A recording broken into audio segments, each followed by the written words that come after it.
afternoon, everyone. This is a meeting of Poverty Reduction PDC, and as you're aware, this is the first meeting, not only for the year, but for me as well.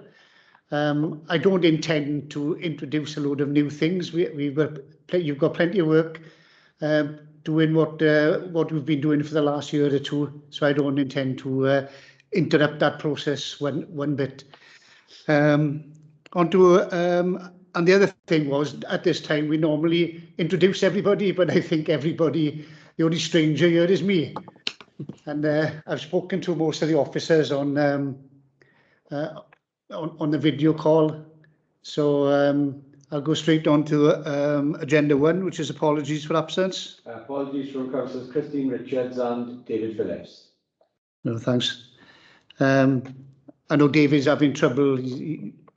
His laptop has gone in for maintenance and he's struggling with his phone. Item 2, disclosures of personal and prejudicial interest. None. And straight on to 3, to approve and sign the minutes of previous meetings. The first one was 22nd of March. Somebody move as a correct record? Yeah, I'll do that. Second. Ryland and Les. And all in favour, or if not, shout. Then the meeting on the 20th of May, which is a short one. Second. Yeah, that's been agreed. Thank you. And then item 4 is promoting the affordable credit draft policy. So I'll pass you on to Anthony now, who'll take us through this and then we'll see where we go from here.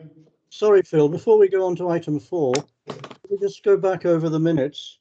There are a number of minutes listed there that are, in a sense, have left issues hanging in an uncertain place. I refer to minutes 26, 27, 28 and 31.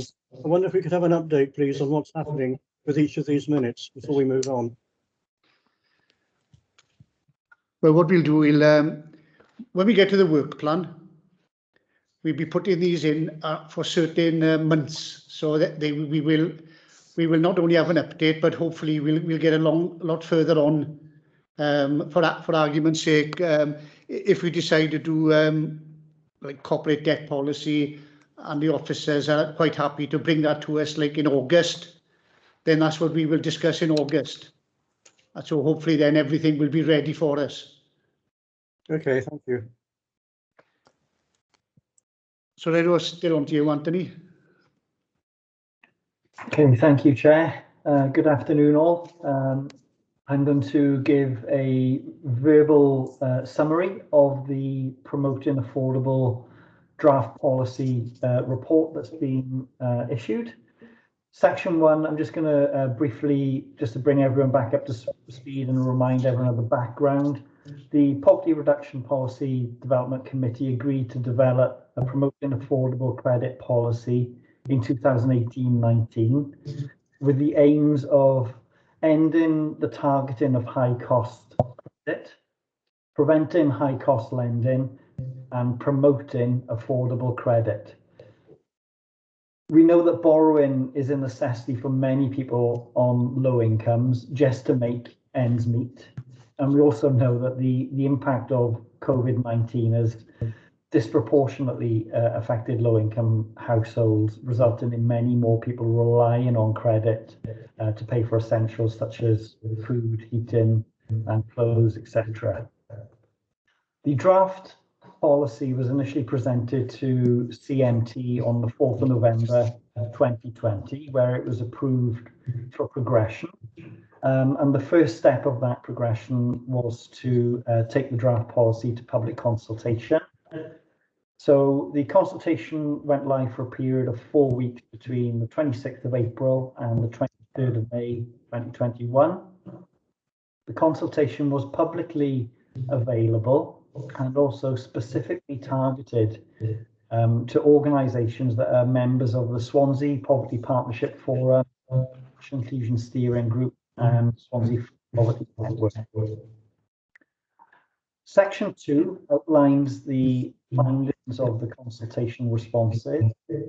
It was only 5 responses that were received, 3 of which though were from third sector organisations.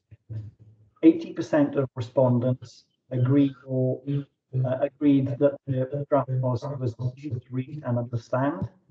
80% of respondents agreed that the aims of the policy are appropriate, achievable, and make a difference. And 80% agreed that the policy was a good idea. So the report brings forward a number of recommendations, 3 recommendations, which 2 of which are actually based on some of the comments that have been provided by respondents. So this consultation has informed the recommendations for the next steps. So the recommendations are that we further scope the implications of the policy with the credit union. We further explore the barriers to accessing affordable credit and identify options. And number 3, we carry out an IIA screening and full integrated impact assessment prior to the draft policy progressing to fin and cap. So the comments there, the recommendations will actually influence the process of the IIA. So the IIA is actually a process which this consultation, this report will actually inform. So as part of that IIA process, we will engage further with the credit union, and we will also explore those barriers further from the comment that was raised around the difficulties in accessing affordable credit. That concludes my summary. I can see Peter's got his hand up. Yeah, Peter? Yes, thank you, Chair, if I may. Well, first, an observation on the consultation itself. 5 responses. I counted up the number of bodies consulted. Although there were some were duplicated, they came to 82. So that was 5 out of 82, allowing for a few duplications. And of course, those are bodies, they're not individuals. So those bodies in turn represent however many members they might individually have. So the consultation, I submit, with greatest respect to all those concerned, is really representative of nothing. I'm not quite sure what we are supposed to learn from it. In relation to the consultation, I'm puzzled as to why the council didn't carry out a survey of council tenants themselves as to what they might think would be a helpful and sensible way forward in terms of the kind of support that we are trying to provide. Surely it would have been possible to have taken a random survey of council tenants, interviewing some of them directly well, okay, we can't do it face to face, but interviewing them in some form or other. I take the point about the problem with COVID at the moment in terms of consultation. But it does seem to me that the consultation as conducted, for whatever reason it was conducted on that basis, isn't, quite frankly, informative or helpful. The other point I would make, if I may, more generally, is having read the actual draft document in Appendix A, we seem to be making a mountain out of a molehill, it seems to me here. But surely it's just a matter of making information available in all forms that we can think of, whether digitally, on paper, by whatever means, to tenants who might be interested in this kind of information. We have the information, we know how to submit it and circulate it. Surely all we've got to do as a council is circulate it, isn't it? Or am I being incredibly naive? Thank you, Chair. Praise about the 5 responses when it went out to so many people as well. But anyway, bring Lesley in first. Thanks, Chair. Just one observation. I'm assuming that this policy would apply across the whole of Swansea and not necessarily just for council tenants. Am I right? That's right, Leslie. Because yes. it was interesting that one of the comments was, this is just for council tenants. And I thought, no, it isn't. It isn't, is it? No, thank you. The policy says that it's for all residents. Yeah. Right. Thanks. If I can go back to the consultation, I know we covered ourselves by saying percentages when there was only 5, but at the same time, at least the 5 people responded to the consultation. I think the recommendations on the report says that we got to carry out integrated impact assessment and then a full one prior to it going back to the cabinet member. Is that correct? That's correct, Chair. Yeah, so the plan from here would be that we do carry out a full integrated impact assessment, and that will, as part of that process, we will certainly look to engage with the credit union to understand the impact of the draft policy on their services. And we will also look to further engage with people from low-income households or those who haven't accessed affordable credit or might typically access high-cost lending to better understand the reasons and the barriers for not accessing that affordable credit. So what would be the timescale of doing this then? For the IAA process, we're probably looking at 3 to 4 weeks, I would have thought. Right. Okay. Raylan? Thank you, Chair. What I was going to question really about this low turnout, it's a bit disappointing in the sense that I publicised it to a couple of food banks that operate on the east side, and as far as I can see, they didn't reply. And separate to what work we're talking about now, it might be worth considering asking the people from the consultation department to actually do the work, to contact these organisations and find out why they didn't reply. You know, it was a very, very low response. And was there something particular in the wording of it or the presentation of it that put them off replying? Because it is a, for want of a better way of wording it, a startlingly low reply rate. Yeah. Just following on from that, did the PDC have a copy of the consultation before it went out? Yes, Chair. The PDC were involved in designing the consultation itself. Right. Thanks. Anybody else? No. Can I suggest that that we go ahead with the recommendations on item 4, and then bring it back to us once Anthony is finished with those recommendations, and we can add it to the work plan and bring it back to us in a month or 2, and then we can take it then to the cabinet member and to cabinet. Are we happy with that procedure? Nobody's saying anything. Raylan, still got your hand up. Is that the new one?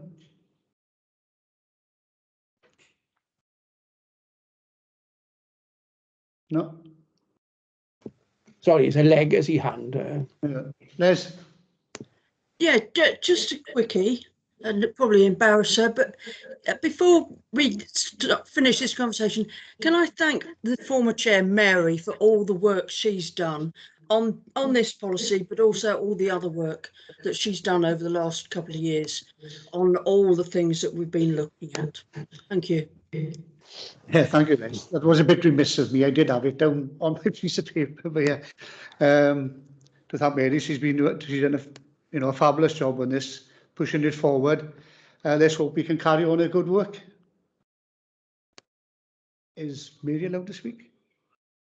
Yeah, thank you, Chair. I mean, I did just want to respond to Peter's remark about making mountains out of molehills, which I think is how a lot of the PDCs feel sometimes. This is a particular molehill that we finished building in January 2019, which has still not managed to make its way through to Cabinet because of all the steps and stages that it's considered to have to go through. So it can be very slow work, can't it? But I'm certainly grateful for all the support of the committee during the time that I was chair, and I'm glad to see progress continuing. Thanks. Yeah, thank you, Mary. So we'll carry on with that, and we'll put it in the work plan now, which is next on the agenda. I see on if you notice on our work plan, we've got the green fairness policy coming to us next month. Joe, I don't think that's going to happen. So if you want to say something on that, or first of all on the green fairness. Yes, since we spoke, Phil, actually, I've just had a message to say that Martin Nichols, the director, is discussing the policy with his staff, and he'd like to come back to the PDC either in August or September this year to review a few sort of things within the policy before taking it further. So if we could schedule that either for August or September, that would be helpful in terms of progressing its implementation. Yeah, can I suggest that we carry on with what Mary suggested when she was here, is that that we will meet with Martin, myself, the vice chair, and you, Joe, and let's just thrash a bit of it out before coming to the meeting, okay. Then thrash it out and then go back to another month. Okay. Yeah. Okay, I'll organise that. The other thing that I'm looking at, so if we green policy, should we put that in for August? We should have something by then. No meeting in August yet. I haven't decided about that yet. So August, September then. I've just been informed we don't have anything in August. So we'll pencil that in for August. Then July, I was looking about the corporate debt policy. Let's see where we are with that. Peter, you got your hand up? Oh yes, Chair, just on the issue of the green fairness policy, if I may. This is very important. We've been looking at it for some time. Mary will know better than I for how long we've been looking at it, but for a little while at least. And I thought we'd gone a long way in terms of defining what the issue might be and how to address it. Basically, it's an attempt to ensure that all areas of Swansea have, I think it's a 5-minute walking distance of green space, something of that kind. And this is very important for two reasons. It's important in terms of human health and well-being, having access to green space. I think particularly during the pandemic, we've all even more how important that is. And the other thing, of course, is biodiversity, which you will all know is my particular concern and interest. So I'm slightly disappointed that we're not in a position to go ahead with it as listed in the draft work plan for next month. Okay, if that's, I'm just slightly puzzled as to what it is that's causing the delay. Does anybody know? Joe, do you know what it is? Well, on the report, it does, well, you did decide that the chair would discuss it with Martin Nichols, which hasn't taken place yet. So that will have to take place first. Okay. And as soon as I can get Martin to come on to virtual meeting, we'll get that done. And if he says we're ready to go, we'll bring it forward a month. I'm only saying September just to cover myself then. If we can speak with Martin and get it sooner, we will. Yeah, Joanne? Yeah, that was all I was going to say, really. I think the PDC have signed off the sort of draft version, but it's a case of how it's going to be implemented by the director that's going to own that policy. Okay, Peter, happy? I know you're not happy, but the best you can be. So I'll go back to the corporate debt policy. Where are we that coming to us, Joe? Or is it you, Anthony? Anthony? You're both doing so much work. I'm forgetting who's doing what. Yeah, I'm happy to cover this one off just to give a brief update of where we are. We currently have 2 potential draft documents in play at the moment. One is more detailed and was led on pulling together by the Revenues and Benefits section, who engaged with a number of sections across the authority to look at what that might look like. And we also have another document that is briefer and less detailed, but it tries to set out and establish the principles of how Swansea Council as an organisation would approach the collection of debt. So one is more one is more kind of an overview, whereas the other one is kind of a little bit more service specific, perhaps.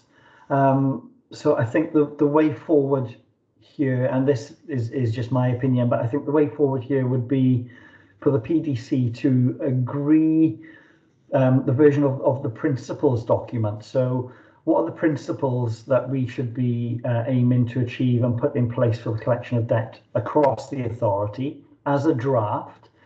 And then at that point, take in some of the input that you gave previously, Phil, around engaging with different services across the authority. We take that principles document, and then we can see that the PDC has kind of given an approval for as a draft, and we then engage services across the authority to see how that would be applied, and also taking into consideration the work that's already been done on the other document. In my view, I think that would be an option for a way forward. So that principal document is nearly ready to go? That document exists. Yes, it's ready for PDC to review. So a next step could be that we bring that draft document to the July meeting, and that would set out the principles without looking at specifics about how it would apply to rents, how it would apply to parking charges, but it would mean that the PDC then could agree, yes, these are the principles of what this policy should look like, and then that would allow the next steps to be taken as to exploring with the various services how those principles would be applied in practice then, to develop something that's a little more detailed. There we are. So everybody happy that we bring that to the July meeting and see where we go from there? Great, thank you. The other one that I was looking at, and I think I've spoken to with Anthony and Joe, was the tackling poverty strategy. This is sort of stalled over the last month due to COVID and nothing else. So that, that's put the brakes on it, and that was 2017 to 2020, where we're now in 21. So do you think we should see where we go with this? And after speaking to you, it's not just not just updating it. There's a lot of updating apparently to do on this subject. So who's doing that, Anthony or Joe? Anthony, I think. That's Anthony again. Well done. That'll be me. Would you like me to say a few words about if you that? will, please. Yeah. Well, Amy's put her hand up. I'll let Amy speak first. Who's Amy? Sorry. Hi, good afternoon. Thank you. Yeah, it's just to mention, it's not a huge amount of work to do on it. The base of the original strategy is fine. It's just that we think in light of COVID, in light of the economic position that we're in now, some of the challenges on poverty in people's lives have increased because of, post-COVID. So I think it has to be refreshed in terms of that. And I think it's one of those strategy documents that's really key that we involve partners. So it's greater than, it's wider, than the authority. So we need to ensure that piece of work's done as well. Sorry, there's a lot of feedback. I'm not sure if everyone's getting this, but I think when everyone's not on mute, there's a lot of feedback. Yeah, so we need to take it out to our partners as well to get that position. So I think whilst we want to bring it to PDC, I think we can either bring a very initial sort of workshop type document, or we can take it out wider and then bring back a more done document. So you don't want that to come to us first to look at anything? It's your choice. Yes. So do members think? Les? I think it should really come to us, because we're the people who are looking to decide what the policy should be. So I think it should come to us first. Maybe we'll play around with it, have a think, and then perhaps take it away and bring it back again. Does that make sense? Yeah. Yeah, thanks. So if you could send not the strategy we've got, the 17 to 20, if you can send that out to members, I know they can get it on the internet easy enough, because it's an update. It's an update strategy. It is.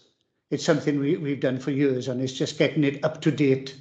And like you said, COVID has got a lot to do with it. So that there'll be a lot of changes that way. Yeah, Mary. Yeah, can I just make the case for keeping a clear distinction between strategy and policy?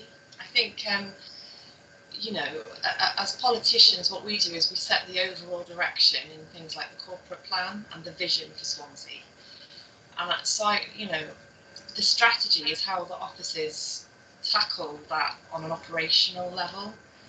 And I would suggest it's not necessarily for the work of this committee to scrutinise or to suggest upon, but I would think that as long as we're still happy with what it says in the corporate plan about poverty, and as long as we think of, you know, the vision for Swansea which drives that strategy, which officers refer to in drawing up that strategy, as long as we as politicians feel that that is still our good basis for work going forward, then we should defer to the officers to determine the best way to put that into practice. So I don't know if that helps to kind of break down the work and clarify what is more of a role for this group and which is more of a role for the Poverty Forum as the officer-led group performing the strategy. Thanks. Right, thanks for that. Okay, Anthony. So, thank you. I think that what we're agreeing then, or what Mary's suggesting, is that we, instead of bringing the whole document to PDC to review, we bring the outline of the aims, the objectives, how we are defining poverty in Swansea, our vision for Swansea. We could bring that to PDC to review, to look at. Is there anything that needs to change?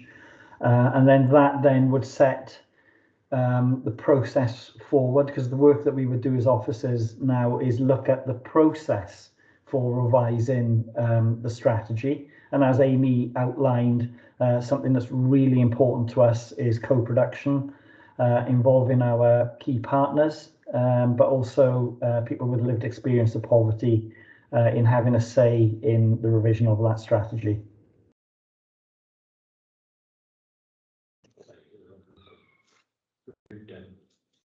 Was I? John, Jeremy put me on mute, he never told me. Okay, yeah, just following on from that point that Mary made, the distinction between policy and strategy, it might be helpful maybe if members wanted to revisit the policy commitments related to poverty, because whilst they still stand for the rest of this administration, it might be helpful to maybe start thinking about, you know, those new policy commitments around sort of poverty for sort of like the next generation, just to make that distinction between the policy and the implementation and the strategy. So yeah, we don't really want to mix them up, do we? Right, is anybody else got anything to say towards the work plan? Peter? Yes, Chair. Garden sharing, another issue of interest to me. We've agreed that Green Fairness will now hopefully come to the PDC in August or maybe September of this year.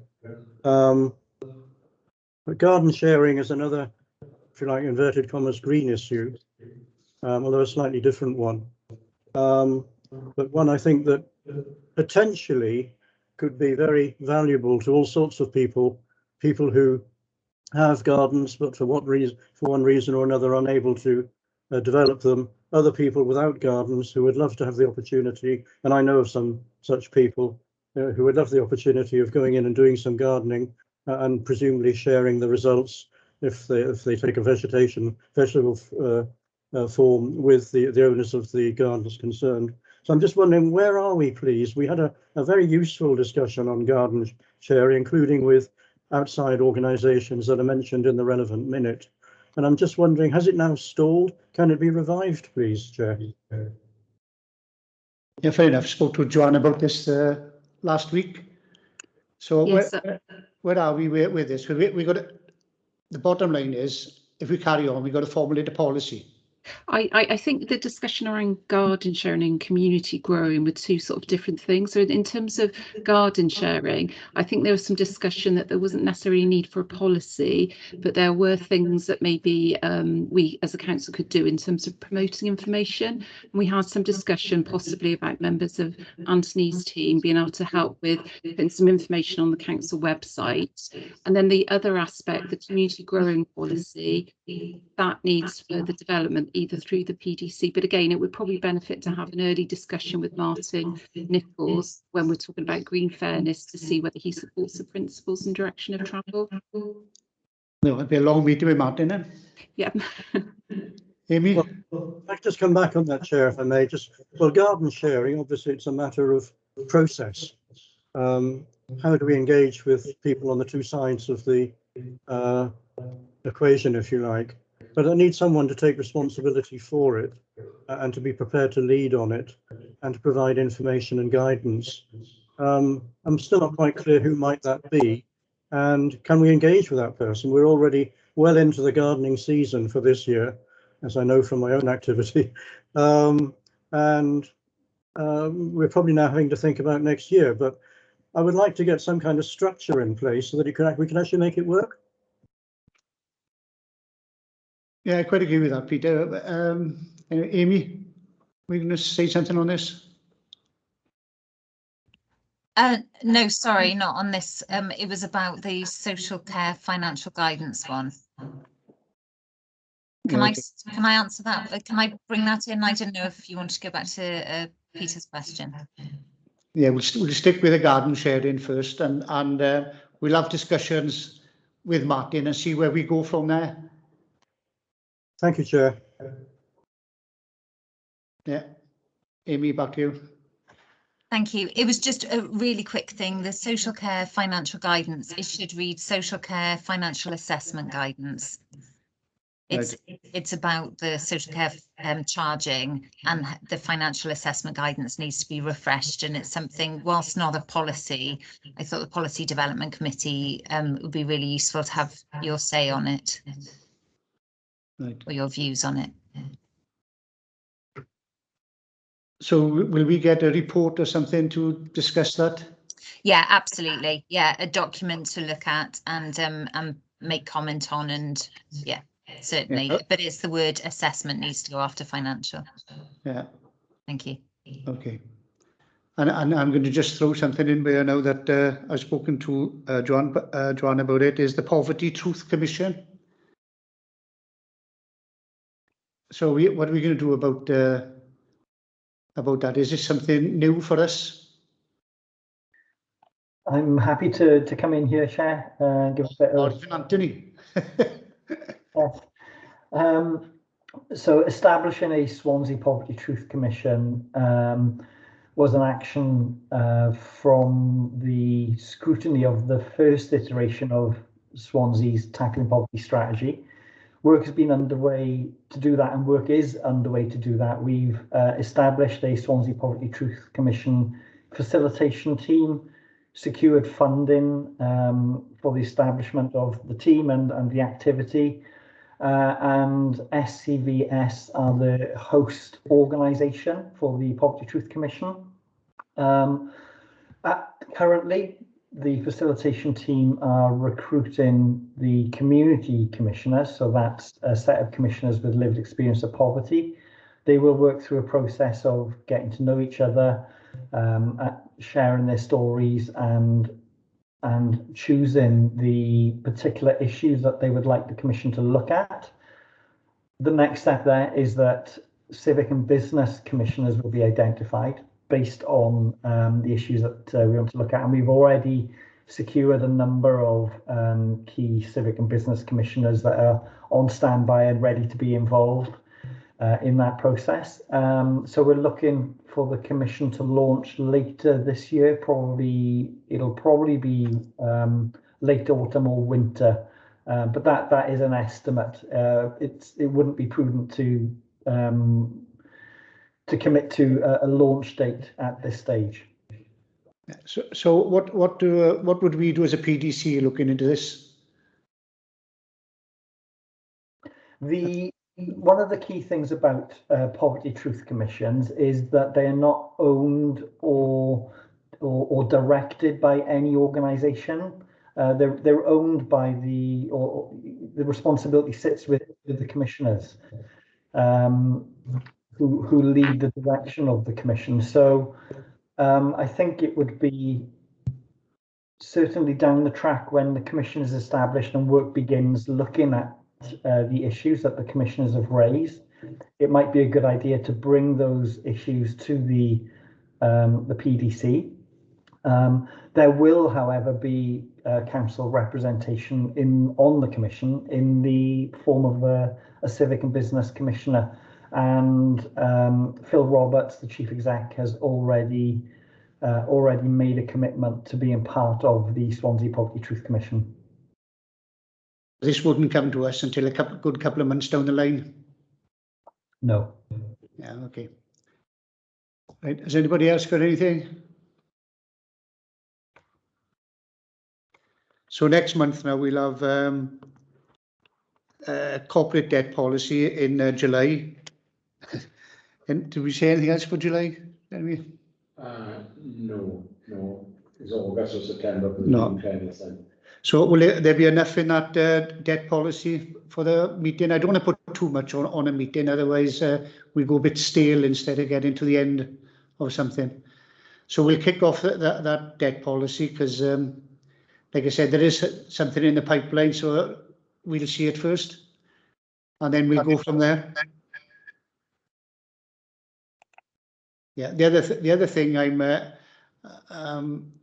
I want to get off the ground as well is the benefit take-up.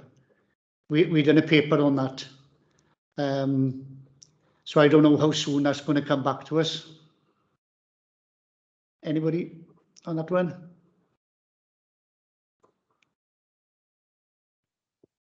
I'll come back in here.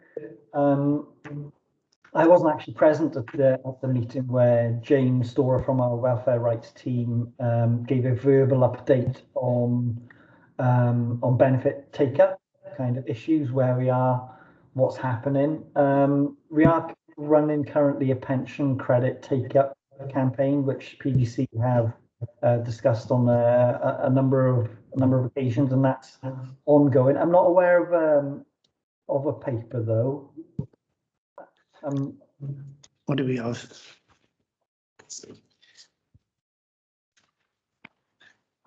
But the last report Jane gave us, when was it?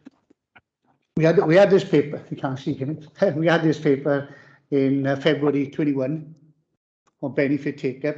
So shall we invite Jane back to give us a further update and then see where we go from there? Yep, that's fine.